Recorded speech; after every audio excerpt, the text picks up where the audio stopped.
Welcome to WikiPodcast, and a big hello to our ongoing exploration into psychology and emotions. Hello. We're currently focused on something incredibly profound, the relationship between trauma and personal growth. And today we're taking a deep dive into a fundamental question in this area. What exactly is psychological trauma? Right. You hear the word used in many ways, but we want to really unpack its psychological meaning for you. Absolutely. We've gathered information from the Wikipedia page on psychological trauma and a really insightful piece that defines it and its impact. Our goal today is really to distill the core of what psychological trauma is, its definition, what can cause it, and its initial effects, just to give you a much clearer understanding of this complex human experience. Okay, so let's start with a foundational definition. Wikipedia describes psychological trauma, which is also known as mental trauma, psychiatric trauma. Right, or emotional damage, psychotrauma. Lots of terms. Exactly. It's essentially an emotional response, and it stems from severely distressing events. That word severe is key, isn't it? It really is. The Wikipedia entry gives us some pretty stark examples. Bodily injury, sexual violence, and threats to life. Yeah. Whether to ourselves or, someone we love. Yeah, it specifically mentions things like violence, rape, terrorist attacks. These aren't everyday stressors we're talking about. Precisely. And the excerpt we looked at emphasizes that psychological trauma goes far beyond simply having a bad memory. It's more than that. How so? Well, it can actually lead to fundamental changes in the brain and how we see ourselves, impacting our daily lives in, subtle yet significant ways. Think of it less like a file you can just access and more like a reformatting of your internal operating system. That's a powerful analogy. Yeah. It really highlights that while we might feel overwhelmed by hearing about terrible events on the news, for instance, Right. that indirect exposure, while upsetting, doesn't always equate to psychological trauma in the clinical sense. No, there's a difference between being deeply affected and experiencing this kind of fundamental shift. And it's also worth noting there are related ideas out there, like the legal term psychological injury, maybe? Or even that internet meme, emotional damage. Yeah, exactly. While they touch on similar themes, emotional distress, our focus here is specifically on understanding psychological trauma as it's defined in our sources. Got it. So once someone has experienced one of these severely distressing events, what happens next?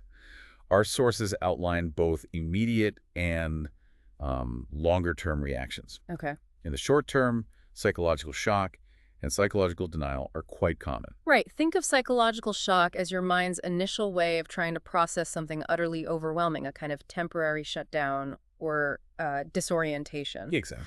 And psychological denial can be a way the brain sort of buffers the immediate impact, a way of saying, this can't be real, Yeah, protective mechanism almost. In a way. And then as time passes, some longer-term effects can emerge. Wikipedia mentions things like flashbacks. Where the traumatic event can feel like it's happening all over again.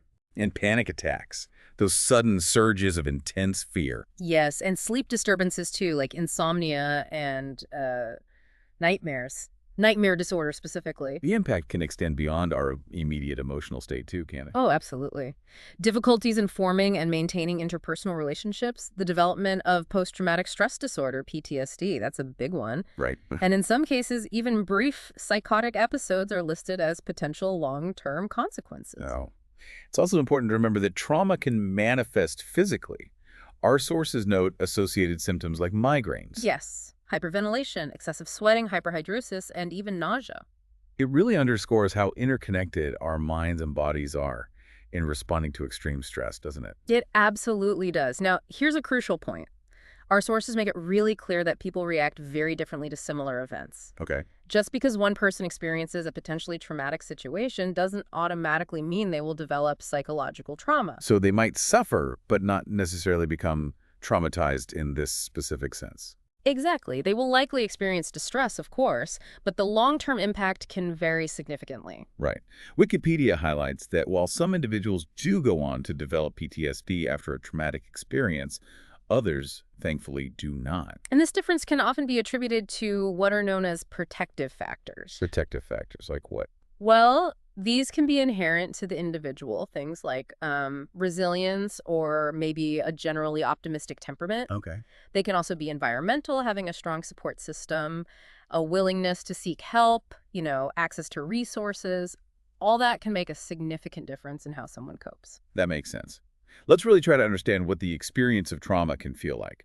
Our sources explain that people may mentally and even physically re-experience the trauma. Yeah, the concept of traumatic coupling really illustrates this. How does that work? Okay, so imagine a soldier hearing gunfire and experiencing intense fear. Later on, a seemingly ordinary sound, maybe like a car backfiring, that sound can trigger the exact same intense fear response. It's like the brain has created a shortcut. Linking a neutral stimulus to the intense emotion of the past trauma.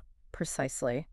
And these triggers can then erode a person's sense of safety in the world, their confidence in themselves, their ability to manage their emotions. And relationships, too. And even their capacity for healthy relationships, yeah. Sadly, this can sometimes lead to unhealthy coping mechanisms. Like using substances? That's mentioned, yes. Wow. Psychoactive drugs, alcohol. And Wikipedia explains that these triggers can also cause flashbacks, vivid, intrusive memories. Or even feeling like the event is happening again right now. Exactly. Right. That dissociative experience, it isn't just a fleeting thought, it can be completely overwhelming. A powerful reminder of how the past can just keep impacting the present. Yeah. What's so significant here is that individuals may not always consciously recognize these triggers. Right. So this can lead to behaviors or coping mechanisms that seem inexplicable, maybe even to them, until you understand their root in past trauma. Like panic attacks. Panic attacks, as our sources point out, are a perfect example of how these hidden emotional wounds can manifest physically, a psychosomatic response. And think about how trauma might unexpectedly surface. Someone might experience intense anger in seemingly minor situations. Yes, that could stem from a deep-seated feeling of constant danger, a kind of residue from past experiences. Makes sense. Upsetting memories that feel like they're on a loop, frequent nightmares, and that persistent state of being on edge, vigilance, leading to insomnia, all common. Yeah. And the effects can ripple outwards into really practical aspects of life, too. Our sources even mention a potential link between trauma and difficulties with personal finances, like debt. Really? That's interesting. And on a biological level, trauma isn't just psychological. It can lead to lasting morphological and even epigenetic changes. Changes in body structure and gene expression. Essentially, yes, which can potentially even have intergenerational implications. Though it's also important to note that some people might have genetic factors that offer some protection. Wow. The way trauma can distort our sense of time is also really striking. How do you mean? Well, it can feel as though the traumatic events are perpetually happening now, in the present, making it incredibly difficult to gain perspective and move forward. Right, stuck in that moment. Yeah. And this could lead to a state of constant hyperarousal, eventually causing emotional exhaustion, difficulty concentrating, and impaired thinking. And as a form of self-protection, people might experience emotional detachment or dissociation. Feeling numb. Yeah, emotionally numb or disconnected from their bodies or the world around them. Depersonalization, derealization. It's a way the mind tries to create distance from overwhelming pain. And on a neurological level, our sources point to some significant changes associated with trauma. Yes, things like slowed myelination that affects how quickly signals travel in the brain. Okay. Abnormalities in synaptic pruning, which is how the brain refines its connections.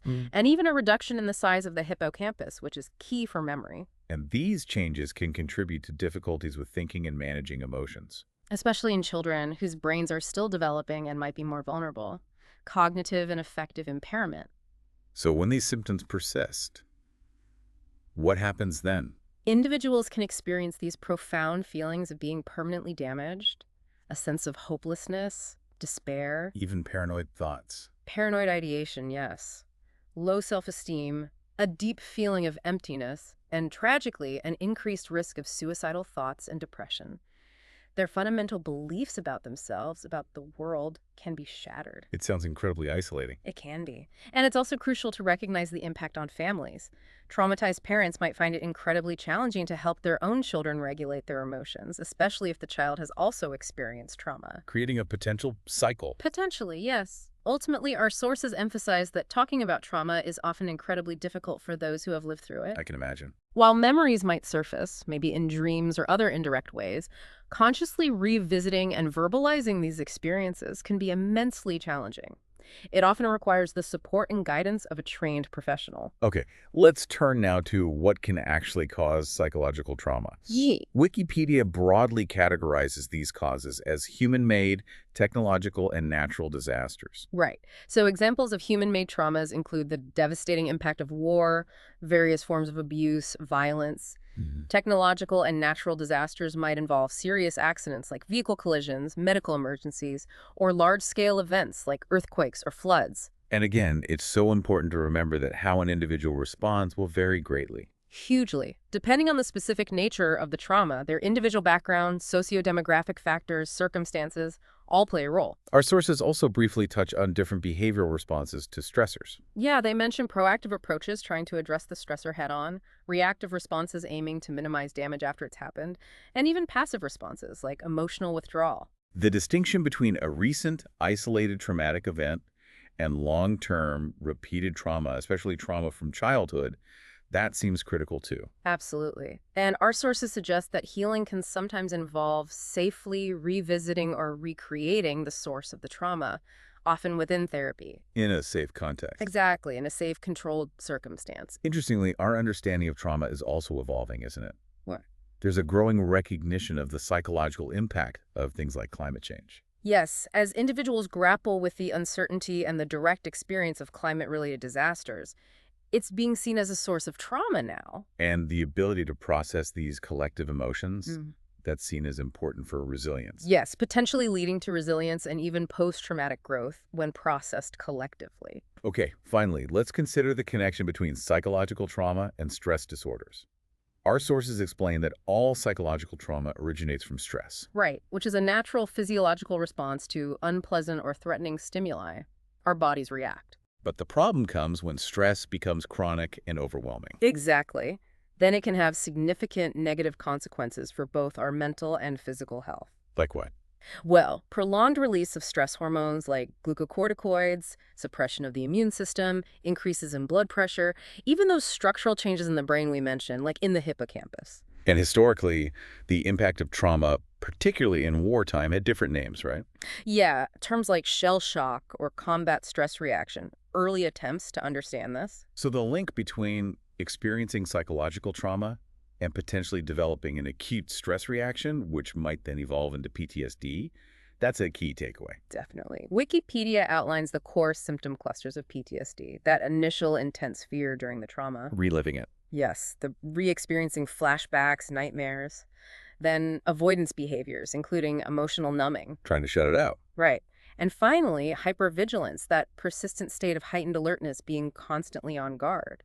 It's a sobering statistic that a significant portion of the population experiences at least one traumatic symptom in their lifetime. It is, though thankfully not everyone goes on to develop full PTSD, only a smaller portion. And interestingly, the risk of developing PTSD is higher when the traumatic act was intentionally inflicted by another person. That's what the sources suggest, yes. That deliberate nature seems to increase the risk. Treatment often involves therapy, maybe medication. Yes, therapy is key, and sometimes psychotropic medications can be helpful adjuncts. Our sources also introduce the concept of continuous post-traumatic stress disorder, CTSD. Right, which can arise from ongoing, frequent exposure to high levels of violence. Think situations like civil conflict, maybe gang violence, or certain high-risk profession. It's not just one event, but sustained exposure. Exactly.